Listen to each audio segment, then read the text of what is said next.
Hey there everybody, welcome back. We are starting a new unit on radicals, and it may have been a while since you last learned about radicals and exponents and all that stuff, so we're going to start with a little bit of a review, and then we're going to get into how we manipulate them, move them around, do that kind of thing.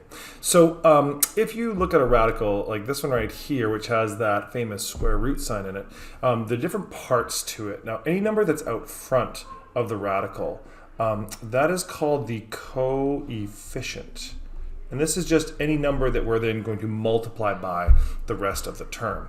Now that so-called square root sign or radical sign, inside that sign you might find some numbers, and we refer to that as the radicand. Well, numbers and variables, whatever's inside the root sign. And the last important and very important piece is this little tiny number right here on the outside, which is called the index. And that, just like with an exponent, how they can be to different powers, these radicals can have different indexes or indices. Now, something you may recall about radicals, maybe the simplest radical would be like a square root. So if we have the square root of x, for example. Remember that that's really the same thing as being a radical with an index of 2. Now we don't write the 2 because we're lazy, and if we can get away with it, we won't. But just remember, if there's no number there, that doesn't mean 1, it means that it is 2. Something that you might not recall, though, is that we can write these radicals also as exponents. So to take the square root of something is the same thing as putting that thing to the power of something. And in this case, what it is it's the reciprocal of the number. So to take the square root of something is the same as putting it to the power of 1/2. And so that's just another notation that is going to be really useful for certain things. And so you're going to have to get used to that as well. So just by comparison, if I take the cube root of x, that is the same as x to the power of 1/3.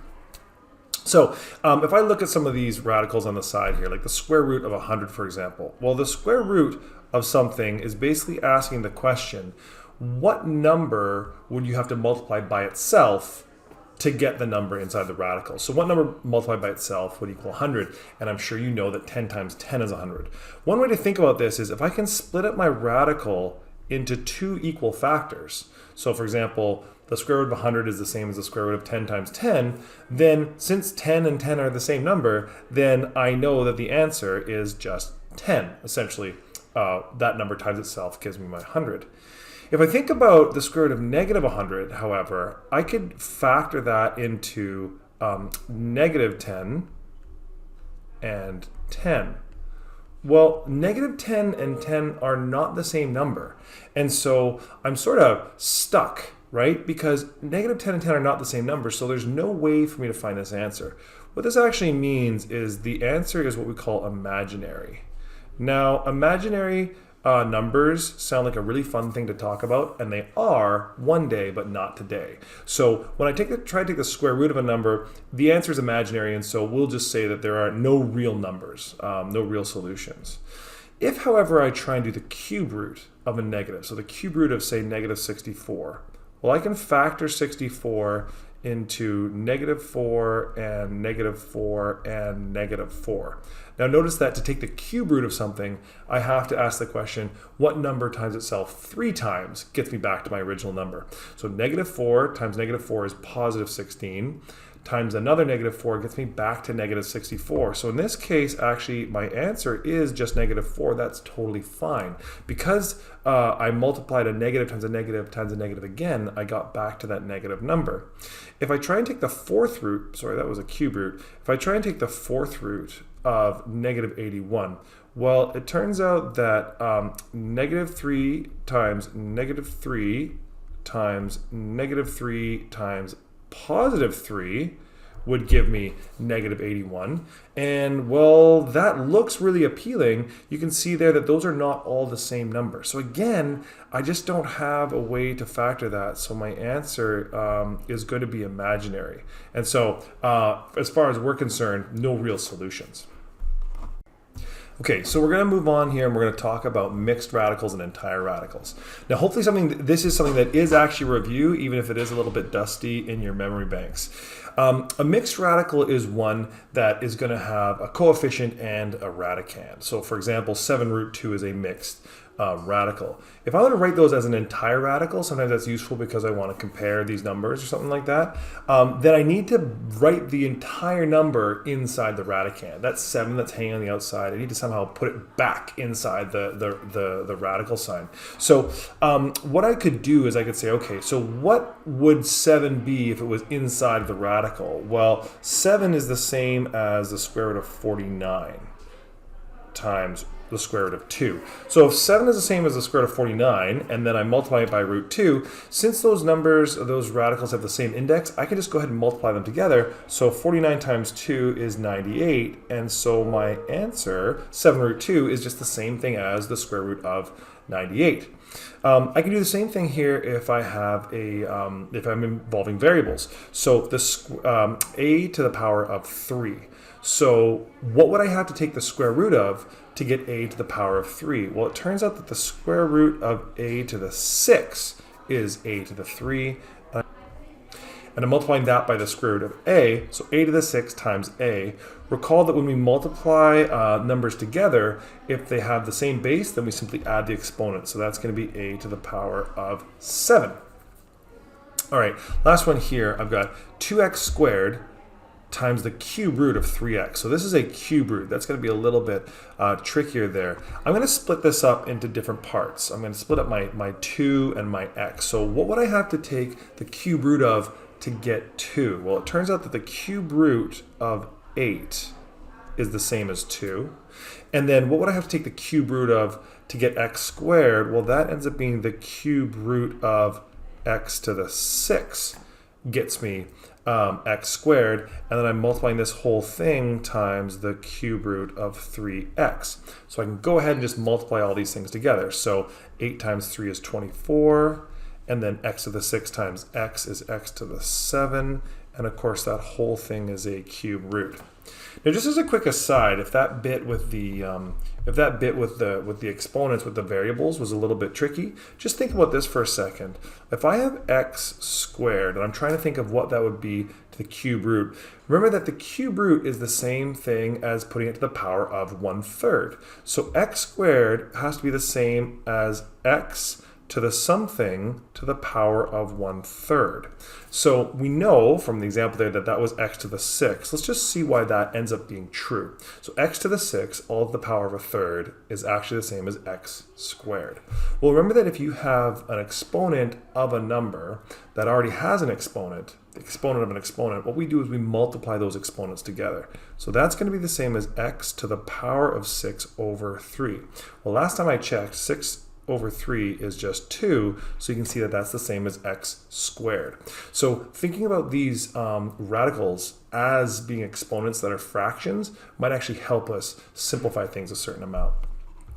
Okay, let's go back and look at, or let's go ahead, sorry, and look at entire radicals and separating them into mixed radicals.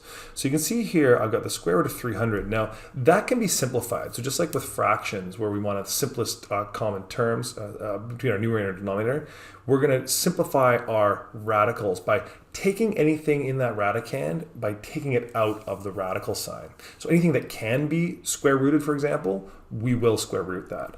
So one way to do this is to think about our radical here, square root of 300. I could maybe split that into factors. So think about the factors of 300 that exist. I could have 3 times 100, I could have 6 times 50, and so on. There's a whole bunch of possible factors. What I'm going to try and do is I'm going to pick factors where one of them is a perfect square. So 1 squared is 1, 2 squared is 4, 3 squared is 9, 4 squared is 16, and so on. And that's going to allow me to simplify things. Now, one of those factors I noticed was, well, 100. 100 is a perfect square. So the square root of 300 is the same as the square root of 100 times the square root of 3. Well, the square root of 100 is just 10. So I could just write this as 10 times the square root of 3. And you can see there that this is now simplified.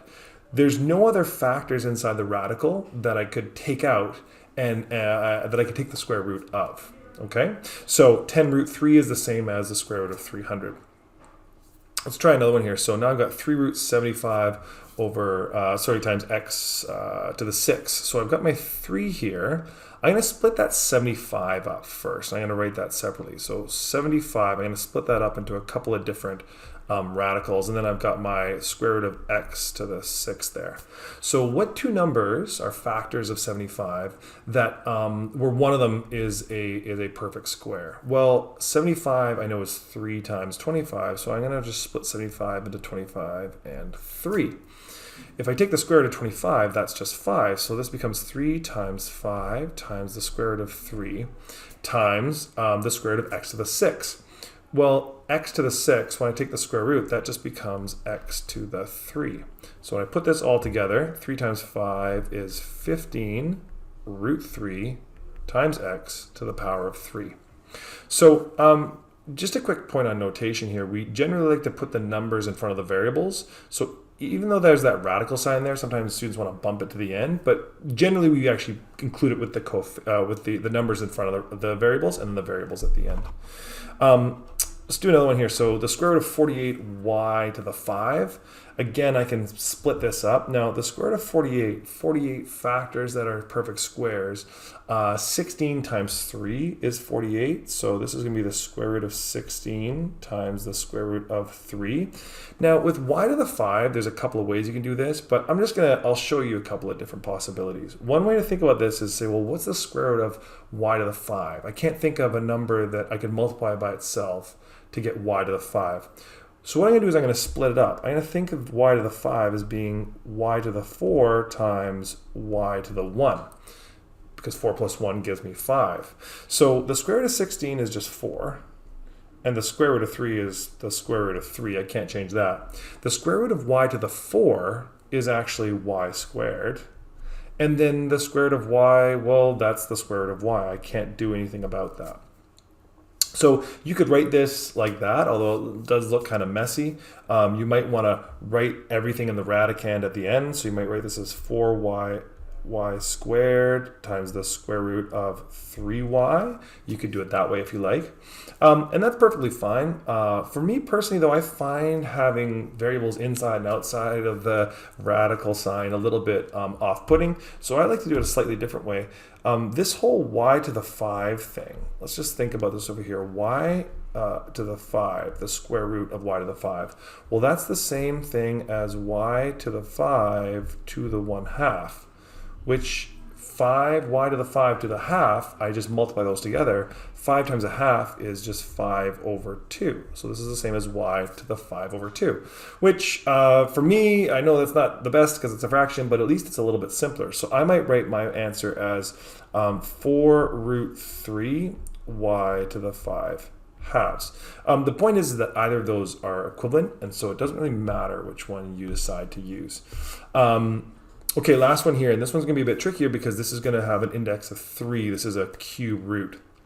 So I need to think of factors that are cube roots. And if I'm being totally honest, I don't remember a lot of the cube roots. Like I remember the squares, 1, 4, 9, 16, blah, blah, blah, but the cube roots not so much.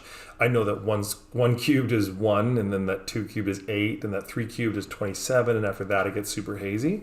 But at least I recognize there that inside that 16 is a cube root, which is 8. So I'm going to split this into the cube root of 8 times the cube root of 2 times the cube root of b to the 11. So the cube root of 8 is just 2. And then the cube root of 2, I can't simplify that at all. So that's the cube root of 2. And then for this last one, b to the 11 cube root, well, that's like b to the 11 to the power of a third. So I could just write that as b to the 11 thirds. And that might be a simpler way to go. Okay, so this leads us to our idea of like and unlike radicals. Just like when we were dealing with operations that involve variables, We know that, for example, we can add 5x plus 2x because those are like. We can't add x plus x squared because those are unlike. And so, not surprisingly, when we have radicals, there are certain rules for what makes like and unlike. And we can see the examples right here. 5 root 7, negative root 7, those are like. 2 over 3 cube root of 5x squared and cube root of 5x squared, those are like.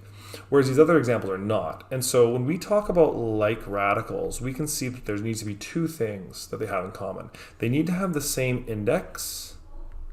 So I can't add things. If one's a square root, one's a cube root, I can't add or subtract them, for example. And then they have to have the same radicand. And as long as those things are in line, then they can have different coefficients, different positive or negative signs, and that's all fine. So if I wanted to simplify each of these radical expressions, then what I'd have to do is I'd have to identify what the like and unlike terms are, and then be able to add or subtract them together. So as an example here, I've got the square root of 50 plus 3 root 2. Those definitely are not like because they don't have the same radicand, even though they have the same index. But what I could do is just double check and make sure I simplify everything first and see if anything comes out of that. So the square root of 50, I can see that I could actually write that as the square root of 25 times the square root of 2 plus 3 root 2. And so this is 5 root 2 plus 3 root 2. And 5 root 2 plus 3 root 2, that is just 8 root 2. And so we can add these terms together because they're like, and we treat that a lot like if you just had 5x plus 3x. Well, 5x's and 3x's is 8x's. Same thing here. 5 root 2's and 3 root 2's is a total of 8 root 2's. We'll do another example here, and this is going to involve a little bit more legwork. So I need to simplify everything in this expression first. So I might just do that above here. Negative root 27, I could rewrite this one here as, that's like negative square root of 9 times the square root of 3, which square root of 9 is just 3, so this would be negative 3 root 3. 3 root 5, well, the square root of 5 can't simplify, so I'm going to leave that alone. Negative root 80, so negative root 80, I could write that as negative square root of 16 times the square root of 5. Square root of 16 is 4, so that's like negative 4 root 5.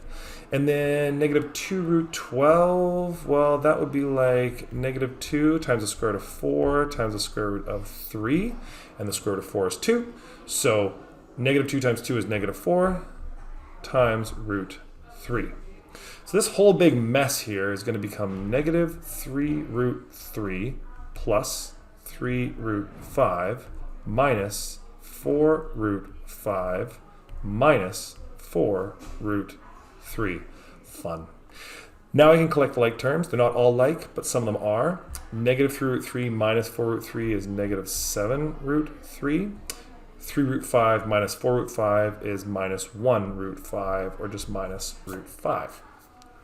So we can do this whether we've got numbers or we've got variables inside our radicand. So another example here, we've got root 4c minus 4 root 9c. Well, I could write this. The square root of 4 is just 2, so that's going to be 2 square root c.